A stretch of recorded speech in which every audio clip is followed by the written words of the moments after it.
Welcome students. আজকে আমি NEET এবং জেইই প্রিপারেশনের জন্য কারেন্ট ইলেকট্রিসিটি চ্যাপ্টার থেকে থার্ড লেকচার শুরু করছি এবং এই লেকচারটি উচ্চ মাধ্যমিক পরীক্ষার্থীদের জন্য সমান গুরুত্বপূর্ণ। আমি আজকে কিছু প্রবলেম সলভ করব। তোমরা লক্ষ্য করো প্রবলেম নাম্বার 1। এখানে একটি সার্কিট ডায়াগ্রাম দেওয়া আছে এবং এখানে জিজ্ঞেস করা হয়েছে find the effective EMF and equivalent internal resistance of the combination. সুতরাং তোমরা প্রবলেমটা দেখে বুঝতে পারছো যে এটা কম্বিনেশন অফ সেলস, এটার উপর প্রশ্নটা করা হয়েছে। এবার এই ধরনের প্রবলেম সলভ করার ক্ষেত্রে আমরা কোন সূত্র প্রয়োগ করব এবং কিভাবে করব সেটা আমরা ক্লিয়ার একটা ধারণা করে নিই। এ প্রসঙ্গে উল্লেখ্য যে সিরিজ কম্বিনেশন যদি থাকে সেলের, তাহলে তোমাদের একটা সাধারণ বুদ্ধিতে যেটা কাজ করে যে সমস্ত ইএমএফ গুলোকে যোগ করে দেয় বেশিরভাগ ক্ষেত্রে, কিন্তু সব ক্ষেত্রে যে এটা হবে না সেটা কিন্তু আমাদের একটু খেয়াল রাখতে হবে। এবার এটার জন্য আমাদের যেটা জানা দরকার সেটা আমি একটু ডিসকাস করি। ধরা যাক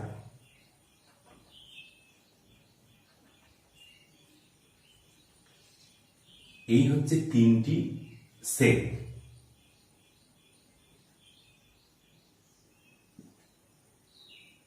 এবং এই তিনটি সেলের ইএমএফ হচ্ছে E1, E2, E3, আর এদের ইন্টারনাল রেজিস্ট্যান্স হচ্ছে R1, R2, R3। তাহলে এই কম্বিনেশনের আমরা এফেক্টিভ ইএমএফ এবং ইকুইভ্যালেন্ট ইন্টারনাল রেজিস্ট্যান্স জানতে চাইছি। অর্থাৎ এই তিনটি সেলের পরিবর্তে আমি একটা সেল দিয়ে রিপ্লেস করব, তাহলে সেই সেলের ইএমএফ এবং ইন্টারনাল রেজিস্ট্যান্স কত হবে এটা আমি ক্যালকুলেট করতে চাই। এখন এক্ষেত্রে প্রথমেই তোমাদের ঠিক করতে হবে যে ইএমএফ এর সাইন, অর্থাৎ সেটা পজিটিভ না নেগেটিভ। এবার এক্ষেত্রে তুমি যে কোনো একটা সেলকে কনসিডার করো। আমরা জানি যে সেলের পজিটিভ টার্মিনাল থেকে সবসময় কারেন্টে এমিট হয়। তাহলে E1 সেলের কারেন্টের ডাইরেকশন, মানে E1 ইএমএফ যুক্ত যে সেলটা, ফার্স্ট সেলটা, কারেন্ট কোন দিকে সাপ্লাই করছে? Towards the left hand side. তাহলে এটাকে আমরা পজিটিভ কনসিডার করছি। তাহলে E2 সেও কিন্তু কারেন্ট সাপ্লাই করছে towards the left hand side. আবার E3ও এক্ষেত্রে পজিটিভ টার্মিনাল যেহেতু এটা, সুতরাং towards the left hand side. সুতরাং এক্ষেত্রে সমস্ত সেলগুলো একই দিকে কারেন্টটা সাপ্লাই করছে। সুতরাং এক্ষেত্রে এদের যে এফেক্টিভ ইএমএফ হবে অফ দিস কম্বিনেশন, সেটা কিন্তু সবগুলোই যোগ হয়ে যাবে।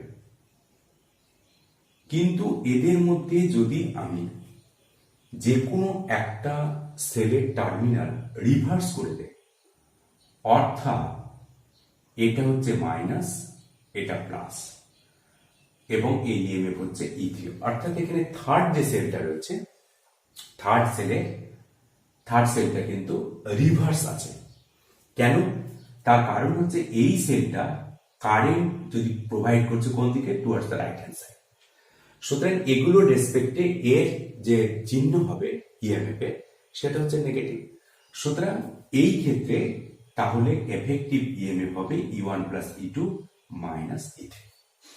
আর ইন্টারনাল রেজিস্ট্যান্সের ক্ষেত্রে যেহেতু রেজিস্ট্যান্সের কোনো চিহ্ন হয় না, সুতরাং এখানে সিরিজ কম্বিনেশন মানে সিম্পলি যোগ, R1 plus R2 plus R3। এবার আমি আরো একটা কথা এর প্রসঙ্গে উল্লেখ্য, সাপোজ এফেক্টিভ ইএমএফটা পজিটিভ হলো, তাহলে আমরা লেফট হ্যান্ড সাইড যে কারেন্টটা দেয় সেটাকে আমরা পজিটিভ ধরেছি। সুতরাং এফেক্টিভ ইএমএফটা যে প্লাস টার্মিনাল এটা হবে এবং আর ইকুইভ্যালেন্ট এটা হবে। যদি দেখা যায় এফেক্টিভ ইএমএফটার ভ্যালুটা নেগেটিভ হলো, সেক্ষেত্রে কিন্তু আমরা যেভাবে অ্যাজিউম করেছি তার রেসপেক্টে, তাহলে সেক্ষেত্রে এই রকম হবে। সুতরাং এই ব্যাপারটাও তোমাদের কিন্তু খেয়াল রাখতে হবে। এবার আমরা মূল প্রবলেমে চলে আসি। এখানে লক্ষ্য করে দেখো যে তিনটি সেল রয়েছে এবং তিনটি সেলের ইএমএফ হচ্ছে আলাদা আলাদা এবং তাদের ইন্টারনাল রেজিস্ট্যান্সও আলাদা আলাদা। এক্ষেত্রে effective EMF of this combination সেটা কি হবে? দেখো 8 ভোল্ট, সেটা পজিটিভ টার্মিনাল যেহেতু এটা, সুতরাং সেটা বাম দিকে কারেন্টটা সাপ্লাই করছে, সুতরাং আমরা তাকেই পজিটিভ ধরছি, তাহলে এটা +8। এবার 6 ভোল্ট, তার পজিটিভ টার্মিনাল এটা, সুতরাং কারেন্টের ডাইরেকশন এইদিকে, সুতরাং এটা ডান দিকে কারেন্ট সাপ্লাই করছে, সুতরাং তার চিহ্নটা কিন্তু 8 এর চিহ্নের রেসপেক্টে নেগেটিভ হবে, 8 - 6। এগেন 2 ভোল্ট, এটা কিন্তু towards the left hand side, সুতরাং +2। তাহলে 8 + 2 10, 10 - 6, দ্যাট ইজ 4 ভোল্ট। সুতরাং effective EMF of this combination is 4 volt. এবার ইকুইভ্যালেন্ট রেজিস্ট্যান্স, ইন্টারনাল রেজিস্ট্যান্স বের করা খুব ইজি ব্যাপার, এটা তো সিরিজ কম্বিনেশন, সুতরাং আর equivalent equal to 3 + 2 + 1, that is 6 ohm. সুতরাং this is the solution of this problem. এবার প্রবলেম নাম্বার 2 দেখো। এই প্রবলেম 2তে একই কোশ্চেন করা হয়েছে, find the effective EMF and equivalent internal resistance of the combination. কিন্তু এখানে তোমরা দেখতে পাচ্ছ এই কম্বিনেশনটা একটা মিক্সড কম্বিনেশন। এখন মিক্সড কম্বিনেশন মানে এখানে দেখা যাচ্ছে সেলগুলো পরপর সিরিজে কানেক্ট রয়েছে, আর এখানে সেলগুলো প্যারালালে কানেক্ট রয়েছে। সুতরাং আমরা প্রথমে দেখে নিই parallel combination of the cells, সেক্ষেত্রে কোন সূত্র ইউজ হয় সেটা আমরা একটু দেখে নিই।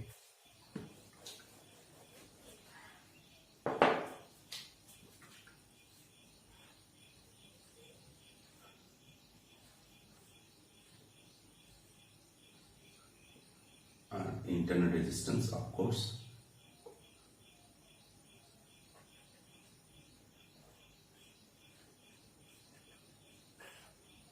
এখন এটা হচ্ছে E1 R1, E2 R2, E3 R3। এখন এই parallel combination of the cells মানে কি? Parallel combination of the cells মানে হচ্ছে যে কতগুলো সেলের একটা টার্মিনাল একটা পয়েন্টে এবং অপর টার্মিনাল অপর একটা পয়েন্টে যদি কানেক্ট থাকে, তাহলে সেটাকে আমরা বলবো parallel combination of the cells. এটার মানে নেসেসারিলি এটা নয় যে যতগুলো সেল রয়েছে প্রত্যেকটা সেলের পজিটিভ টার্মিনালগুলোই একটা পয়েন্টে থাকবে আর নেগেটিভ টার্মিনালগুলো আর একটা পয়েন্টে থাকবে, এরকম ব্যাপারটি নয়। কোনো একটা সেলের পজিটিভ টার্মিনাল একটা পয়েন্টে, অন্য কোনো সেলের নেগেটিভ টার্মিনাল ওই পয়েন্টে যুক্ত থাকতে পারে, সেটা আমরা এই আলোচনা করলে খুব পরিষ্কার হয়ে যাবে। এবার এইটা দেখতে পাচ্ছ যে তিনটে সেলের পজিটিভ টার্মিনাল কিন্তু একটা পয়েন্টে এবং এই তিনটে সেলেরই নেগেটিভ টার্মিনাল আরো একটা পয়েন্টে যুক্ত আছে। এখন এইটা অবশ্যই প্যারালাল কম্বিনেশন। এখন এক্ষেত্রে যে ইকুইভ্যালেন্ট ইএমএফ বা effective EMF of this combination, এটার ফর্মুলাটা হচ্ছে, এটা আমরা প্রমাণ করতে পারি, আমি শুধু ফর্মুলাটা এখানে উল্লেখ করছি, সেটা হচ্ছে E1/R1 plus E2/R2 plus E3/R3 divided by এই যে ইন্টারনাল রেজিস্ট্যান্স গুলোর যে প্যারালাল কম্বিনেশনের রেসিপ্রোকাল, অর্থাৎ 1/R1 plus 1/R2 plus 1/R3, আরো সেল থাকলে এরকম হবে। সুতরাং যদি সমস্ত পজিটিভগুলো এদিকে থাকে এবং সমস্ত নেগেটিভগুলো আর একটা পয়েন্টে যুক্ত থাকে, তাহলে তার effective EMF of this combination is this. এবং ইকুইভ্যালেন্ট ইন্টারনাল রেজিস্ট্যান্স যদি Req হয়, তাহলে এটা হচ্ছে এটা।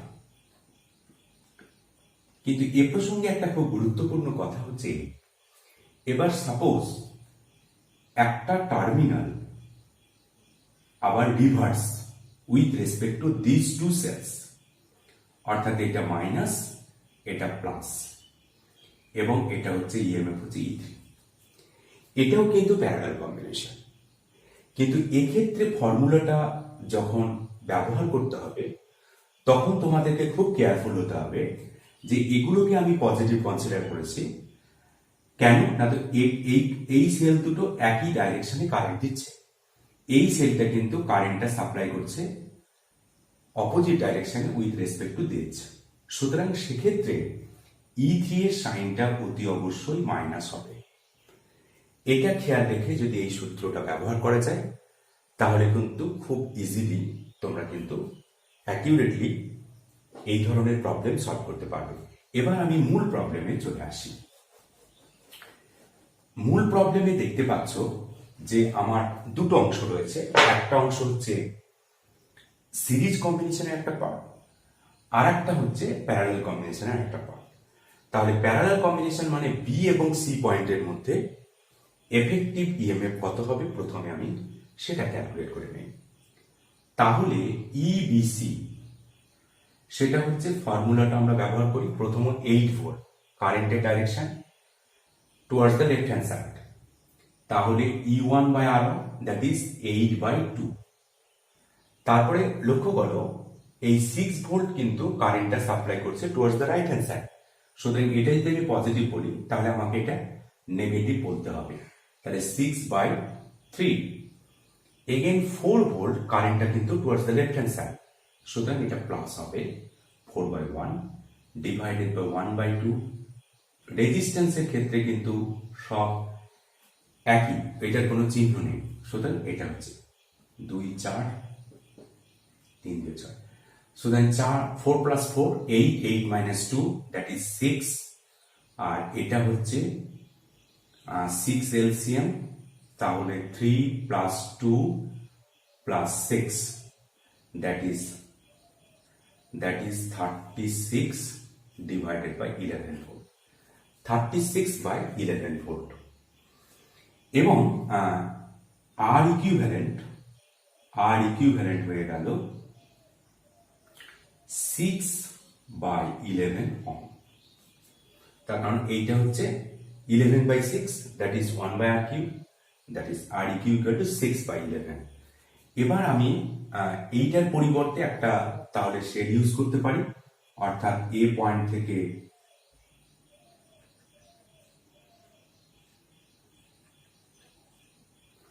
এবার পজিটিভ টার্মিনাল আমরা ধরেছি এইদিকে, সুতরাং অফকোর্স এইটা, তাহলে এটা হচ্ছে 36/11 এবং এইটা হচ্ছে 6/11 ওহম।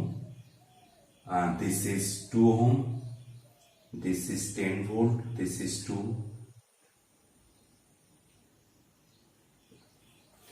এবার দেখো প্রথম সেল 2 ভোল্ট, এর কারেন্ট ডাইরেকশনটা হচ্ছে এইটা, আমি এইটাকেই পজিটিভ ধরছি।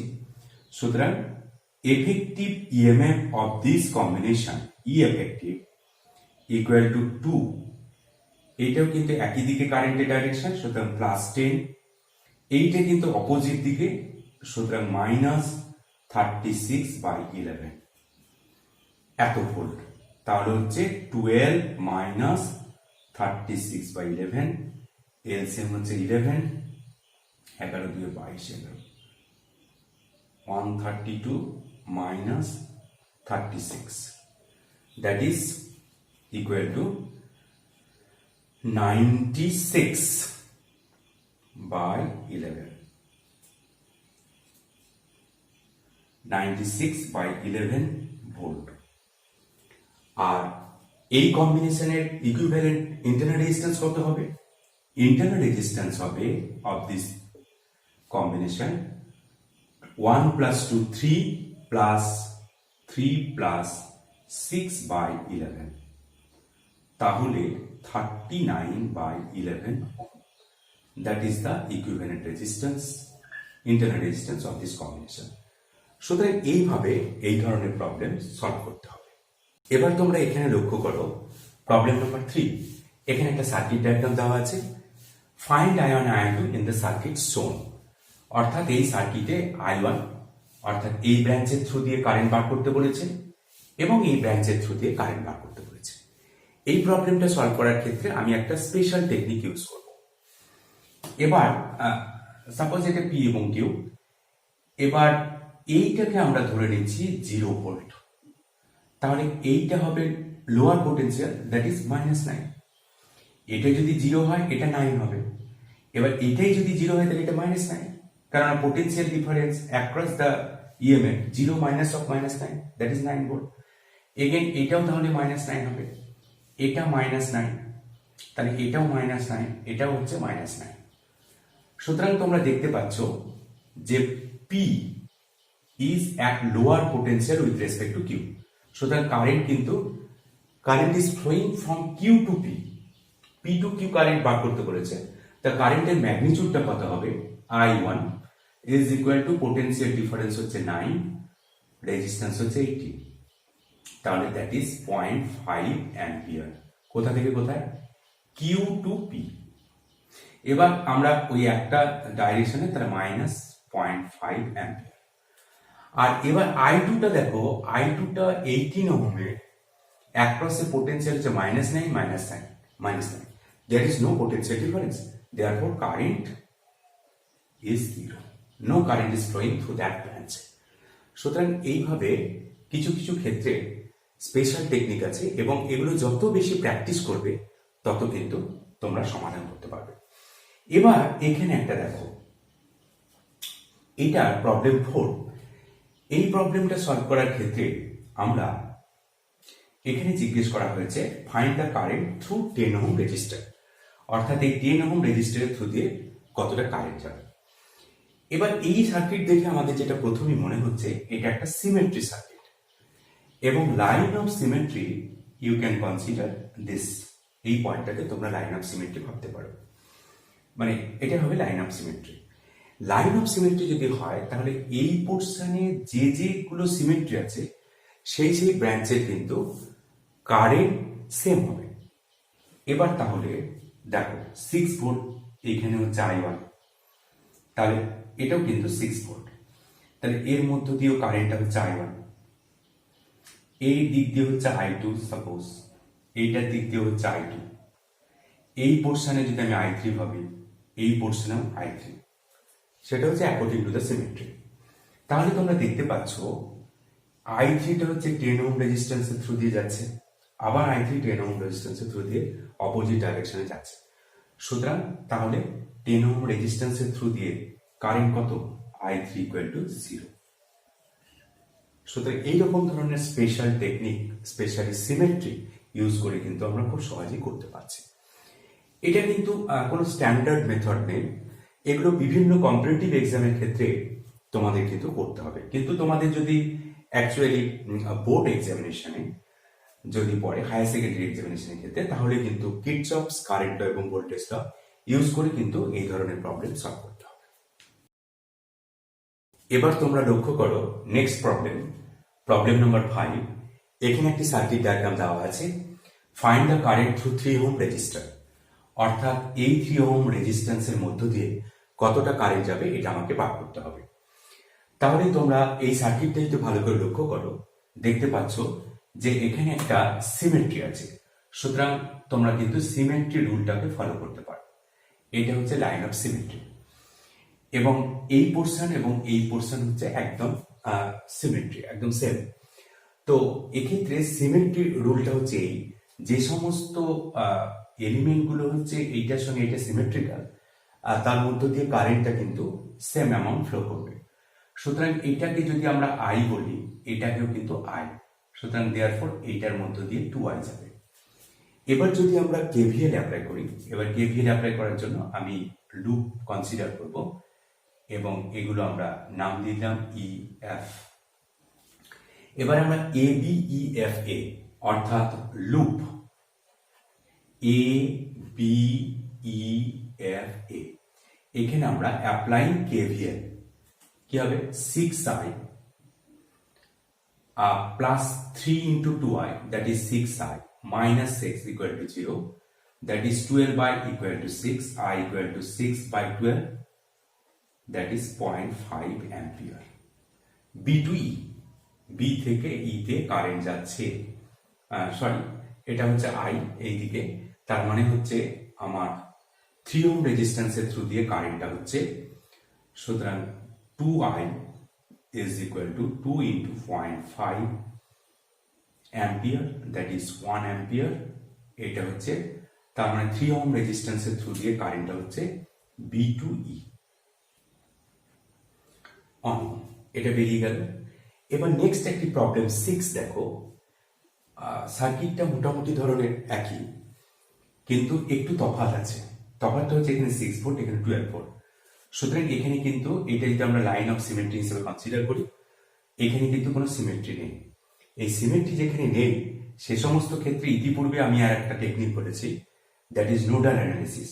সুতরাং এটা হচ্ছে নোড পয়েন্ট, এটার পোটেনশিয়াল তোমরা ধরে নাও ভি, তাহলে এটা হচ্ছে রেফারেন্স নোড, তার পোটেনশিয়াল হচ্ছে 0। এবং কারেন্ট, তাহলে কারেন্ট হচ্ছে এইটা হচ্ছে I1, এটা হচ্ছে I2, এটা হচ্ছে I3। এবার আমরা এই নোড পয়েন্টে যদি কেসিএল অ্যাপ্লাই করি, তাহলে I1 এবং I2 এন্টার করছে, I3 বেরিয়ে যাচ্ছে। সুতরাং আমরা লিখতে পারি I3 equal to I1 plus I2। তাহলে I3 is what? V minus 0/3। তাহলে V minus 0/3 equal to I1 এইদিকে। সুতরাং এটা হচ্ছে তোমার 6 minus V divided by 6 plus 12 minus V divided by 6। এবার তোমরা একটু ক্যালকুলেশন করবে, এই ক্যালকুলেশন করলে কিন্তু আমরা সলিউশন পেয়ে যাব। তাহলে এটা হচ্ছে V/3 equal to 1 minus V/6 plus 12/6 মানে হচ্ছে 2 minus V/6, that is V/3 plus 2V/6 equal to 3. That is 2V/3 equal to 3. That is 2V equal to 9. That is V equal to 4.5 volt. তাহলে 3 ohm রেজিস্ট্যান্সের through দিয়ে কতটা যাবে current? That is I3. You have to calculate the I3. তাহলে I3 equal to হচ্ছে V/3। তাহলে V/3 is 9/2 divided by 3, that is 1.5 ampere. This is the answer. সুতরাং এইভাবে এই ধরনের প্রবলেম করতে হবে, এবং এই ধরনের অসংখ্য প্রবলেমস আছে। আমি যতটা পারবো সেগুলো তোমাদের সামনে নিয়ে আসবো। আজকে এ পর্যন্তই। All the best.